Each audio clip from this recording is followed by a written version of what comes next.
अस्सलाम वालेकुम my YouTube family, कैसे हैं आप सब। उम्मीद करती हूँ आप सब ठीक होंगे, खुश होंगे, अपने अपने घरों में आबाद होंगे। आज आप लोग के साथ शेयर कर रही हूँ पासपोर्ट टू द वर्ल्ड, जो कि अल खुबरस कान पार्क में लगा था। तो यहाँ पे मुख्तलिफ कंट्रीज़ के फेस्टिवल लगे हुए थे, जिनमें से फ़िलिपीन का डेज़ भी आया था। तो जब फ़िलिपींस का डेज़ भी मेरे ख्याल में 3 से 4 दिन लगा था, तो उनमें से मैं सिर्फ एक दिन गई थी। तो यहाँ पे जी, यहाँ पे फ्री टिकट्स भी थी, फ्री टिकट से भी आप जा सकते थे। इनकी वेबसाइट पे फ्री टिकट्स भी अवेलेबल थी। ये मुझे वहाँ जाके भी पता चला, क्योंकि वहाँ के कुछ लोग जो उनसे थे, उनसे पूछा जा रहा था कि फ्री टिकट्स या मतलब कौन सी वाली टिकट है आपके पास, तो वो दिखा रहे थे। अच्छा, फ्री टिकट्स भी यहाँ पे थी। इसके अलावा 100 रियाल की भी टिकट मिल रही थी इनकी वेबसाइट से। और अगर आप फ्री भी लेना चाहो तो उनमें फ्री भी मिल रही थी। तो जाहिर है, जब फ्री मिल रही थी तो कौन नहीं इस चीज़ को अवेल करेगा। तो यहाँ पे जी इनकी काफ़ी अच्छी अच्छी चीज़ें थी जो इन्होंने अपने मुल्क और अपनी कंट्री को, जैसे फ़िलिपींस की सकाफ़त होती है, जैसे हम लोगों की है, हम लोगों का रहन सहन, हम लोगों का खाना पीना, हम लोगों का जो एक सकाफ़त है, जो हमारा एक है त्यौहार होते हैं, जिस तरह हम उसको सेलिब्रेट करते हैं, वो सब चीज़ यहाँ पे दिखाई गई थी।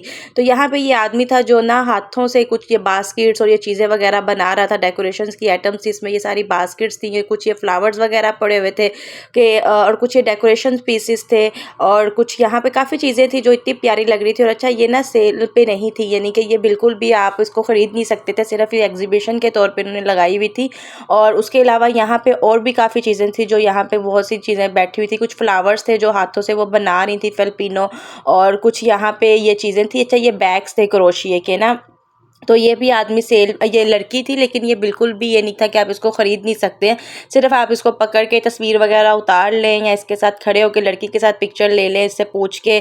इसके अलावा भी यहाँ पे बहुत ऐसी चीज़ें थी और यहाँ पे इतने ज़्यादा रश था। मतलब ये था कि सारे फिलिपींसनी तो आए ही आए थे और कंट्रीज़ के लोग भी, हर कंट्री का लोग आया हुआ था। जितने भी यहाँ पे परदेसी रहते हैं सारे ही आए हुए थे। हालांकि उनको समझ चाहे आती आती ना हो, लेकिन सब ही आए थे, क्योंकि ज़ाहिर है यहाँ पे रह के और क्या ही इंजॉय करना था।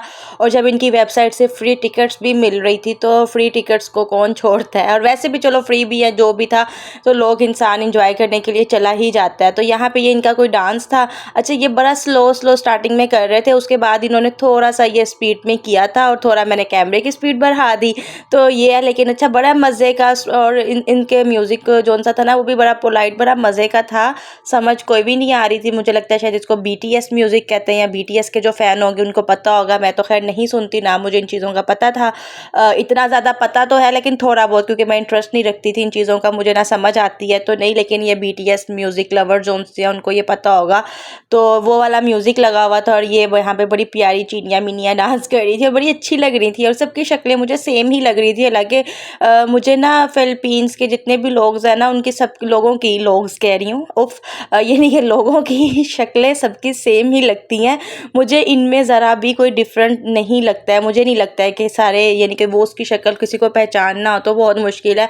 मुझे सारी बहनें ही लग रही होती हैं। और यहाँ पे जो डांस कर रही थी ना, उन सबकी शक्लें मुझे सेम सेम ही लग रही थी। कोई भी होता है ना कि 19-20 का फ़र्क, मुझे ऐसे भी नहीं लग रहा था। हमेशा मुझे ऐसे ही लगता है कि सारी एक जैसी हैं, फ़ोटोकॉपी सारी।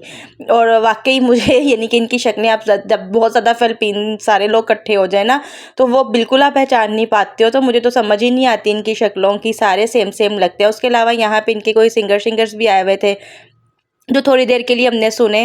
वही बात, जो BTS लवर है उन्हीं को ही पता होगा और उनको इनकी समझ आती होगी ना। मैं ये सुनती थी, लेकिन फिर भी मैं चली गई।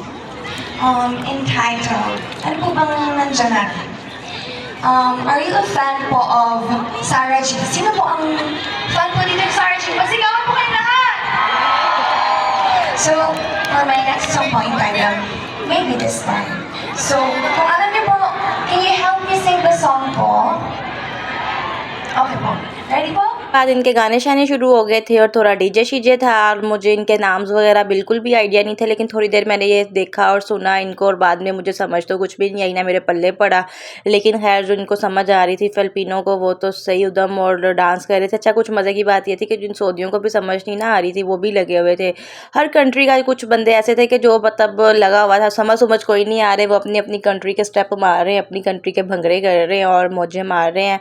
और बस यही चीज़ें देख के इंसान का माइंड फ्रेश हो जाता है और तो कुछ भी नहीं। उसके अलावा जी यहाँ पे जितनी भी शॉप्स थी मैंने उन सबको विज़िट किया। ज़्यादा देर तक तो मैं खैर उधर खड़ी नहीं रही थी। जो गाने शाने गा रहे थे उन कॉन्सर्ट पे मैं तो बिल्कुल थोड़ी देर ही देखा और समझ मुझे आई नहीं, इसलिए मैंने ज़्यादातर तो ये नहीं विज़िट करके ही गुजारा। और कुछ यहाँ पे बैग्स वगैरह थे। अच्छा ये जो बैग्स थे ना ये फॉर सेल थे, यानी कि इसको आप परचेज़ कर सकते हैं। ये कपड़े वगैरह के बने हुए थे। यहाँ पे मुझे ये वाला बैग अच्छा लगा था जिस पे ये ग्लिटर्स आइज़ है, ये 55 रियाल का दे रहे थे। तो पहले मैंने सोचा ले लूँ, फिर मैंने सोचा आगे इतने बैग्स हैं उनका मैं क्या ही करूँगी, या मैं कुछ दो जूतियाँ ही ना खा लूँ घर वालों से। तो और दूसरा ये था कि ये वाले जो बैग्स हैं ना इनको आप जब कहीं पिकनिक वगैरह पे जाओ तो वहीं पे ही अच्छे लगते हैं। आप किसी के घर लेकर जाओ और ये वो, मुझे वो चीज़ अच्छी नहीं लगती। इस तरह के बैग्स मुझे पिकनिक्स पे अच्छे लगते हैं। उसके अलावा इनके ये ड्रेसेस वगैरह थे। अच्छा ये भी मुझे लगता है कि ये भी आप वो सेल नहीं कर रहे थे, इन पे प्राइस वगैरह कोई मेंशन नहीं थे। सिर्फ ये 2 स्टैचूज उन्होंने खड़े किए हुए थे जो उनकी एक कोई मतलब स्पेशल ड्रेस कह दो या उनकी कोई प्रिंसेस वगैरह या उनकी वेडिंग वगैरह पे पहने जाते हैं, कुछ इस तरीके से था। एक दूल्हे का था और एक दुल्हन का था, कुछ इस तरह उन्होंने लगाया हुआ था। उसके बाद इनकी काफ़ी अच्छा इनकी ज्वेलरी की जहाँ पे बात की जाए ना, इनकी ज्वेलरी भी बहुत अच्छी थी। और दूसरा इनकी हैंडमेड ये बास्केट्स वगैरह थी ना, जो ये पता नहीं इसको क्या स्टिक्स को बोलते हैं, उससे इससे ना चंगेरे भी बनती हैं, मुझे याद है चंगेरे भी बनती है, बांस शायद पता नहीं क्या होता है उससे। ये बड़ी प्यारी तन से ना एक बना रहा था, कुछ भी बास्केट्स बना रहा था, कुछ मुख्तलिफ चीज़ें बना रहा था और डेकोरेशन पीस थे। अच्छा और ना वो चौंकियाँ भी थी, पीढ़ियाँ जिसे चौंकियाँ बोलते हैं, पीढ़ी बोलते हैं आप लोगों के मतलब ज़ुबान में पता नहीं क्या बोला जाता है। बैठने वाली जो कुर्सी छोटी सी होती है उस पे ना उसको हम पीढ़ी भी बोलते हैं और चौंकी भी बोलते हैं और पंजाबी में उसको फट्टी भी बोलते हैं। तो खैर वो भी ये बना रहा था इसी स्टिक्स से ना, बड़ी प्यारी थी। और यहाँ पे एक जो ज्वेलरी वाली शॉप मतलब स्टॉल लगा हुआ था, ये भी बहुत खूबसूरत ज्वेलरी थी। अच्छा मुझे ना इतनी अच्छी कोई ख़ास ज्वेलरी जल्दी पसंद नहीं आती है, मुझे बहुत ज़्यादा मतलब ये अच्छी लगी थी। अच्छा और लड़की भी बड़ी प्यारी थी नो डाउट, और इतनी प्यारी नफासत से ये बना रही थी और इतनी खूबसूरत और बिल्कुल लाइट वेट सी। और इसके जो स्टोन थे ना वो दूर से ऐसे पर्ल्स इसके चमक रहे थे, मुझे लगा ओरिजिनल है। तो मैंने उससे पूछा कि ये क्या ओरिजिनल है, तो उसने कहा नहीं ये ओरिजिनल नहीं है, ये मतलब आर्टिफिशियल ही है, यानी कि फ़ेक ही हैं। और लेकिन ये है कि थोड़ी आप मतलब सेल नहीं हम कर सकते, ओरिजिनल तो बहुत ज़्यादा महंगे हैं।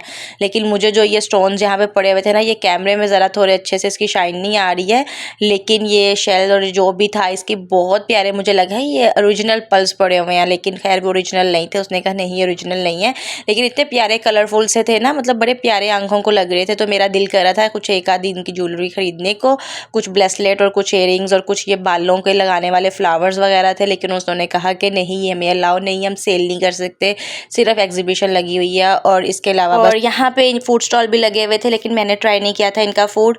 वैसे मैंने बहुत सी कंट्रीज़ के खाने खाए हुए थे, लेकिन इनका मैंने अभी तक नहीं खाया और ना ही मैंने ट्राई किया था। इनके कुछ मसाले वगैरह ऐसे होते हैं और उनकी स्मेल भी ऐसी होती है जो मुझे पता नहीं क्यों अच्छी नहीं लगती। लेकिन खैर इनकी एक चाट वगैरह थी, कुछ जैसे हमारे दही भल्ले और आलू चने होते हैं ना, इस तरह इनकी भी एक चाट होती है कुछ ऐसे चटपटी सी। लेकिन वो मेरे मियाँ ने ट्राई की थी, उनको पसंद आई थी। तो खैर ये थी एक मेरी छोटी सी वीडियो, कैसी लगी और अच्छी लगी तो लाइक शेयर एंड सब्सक्राइब कीजिएगा। मिलते हैं और किसी अगली अच्छी वीडियो के साथ, तब तक के लिए अपने प्यारों का ख्याल रखिएगा। थैंक्स फॉर वॉचिंग, अल्लाह हाफिज़।